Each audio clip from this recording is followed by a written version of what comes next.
Start now. Mr. Speaker, if agricultural production has to be maximized, the greatest attention has to be given to four factors. First, seeds should be of the right quality fertilizers and high yielding varieties of seeds. Then, improved pesticides and water. As regards these four factors, it is interesting to see that government or the ministry does not appear to have paid any attention to certain malpractices that have crept into these matters. Take for instance seeds. There is no mention at all of the fact that a large percentages of these so-called improved or high-yielding varieties of seeds are adulterated. What steps has government taken in this regard? It is not of vital importance that seeds should be pure and unadulterated. Their effect on production is very great. Therefore, from this point alone, all possible steps should be taken to prevent adulteration. The farmer suffers because he spends money on costly seeds in order that may get the best possible yield, but finds that the seeds are adulterated. Why has not government taken up this question in its own hands? Every state government interferes in this matter. In fact, multiplication of seeds is done under the orders of the Agriculture Department in state after state, and yet when it comes to their quality control, adequate machinery does not exist. Then you come to the question of fertilizers. Again, these are of vital importance. What has happened?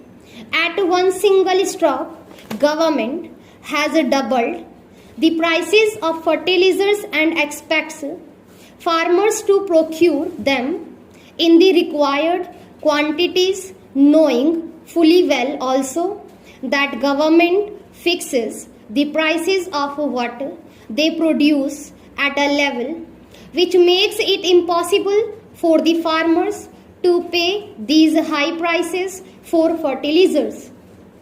The previous speaker referred to the Agriculture Prices Commission. The commission has fixed the price, say that, of wheat at a certain level without taking into account the cost of production of the farmer. Yesterday, a member of the advisory committee to the Agricultural Prices Commission stated that he has sent his resignation because what use it was to remain in the committee if no importance was ever attached to the advice rendered on such a basic matter as cost of production. If cost of production is not taken into account, I would like to state here that it is to see on what basis the Agricultural Prices Commission fixed the prices. Several agricultural universities have carried out surveys and the results of these surveys are available.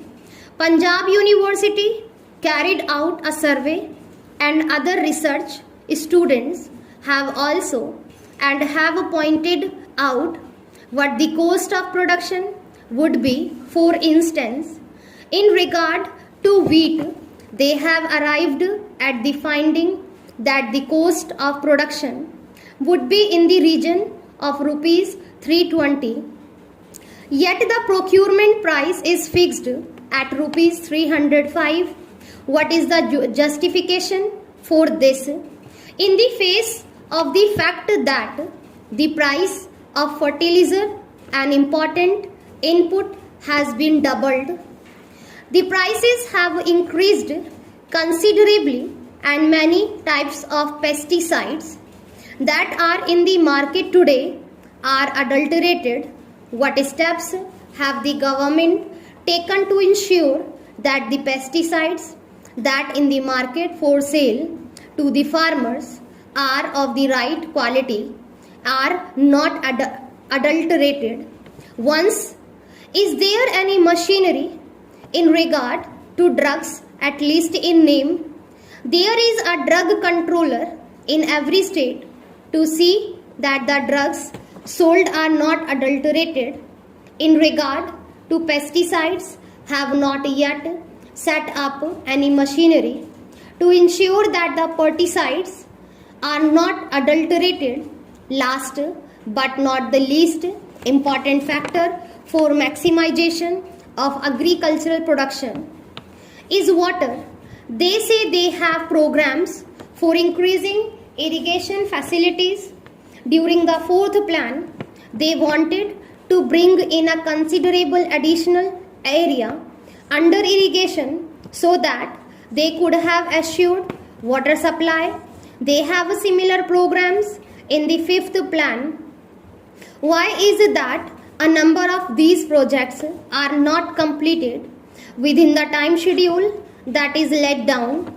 Why is it that a number of most desirable projects are not even taken in hand for years for one reason or another, and the majority of them are held up because of interstate water disputes? What steps have been taken by the government to resolve those disputes?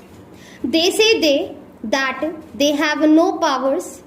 What is the good of their saying so when the ruling party is today in a position to pass any legislation that it desires, even to amend the constitution as often as it likes, and yet does not take steps to settle these issues, which would result in self-sufficiency in food grains and also in respect of many vital cash crops needed for important industries?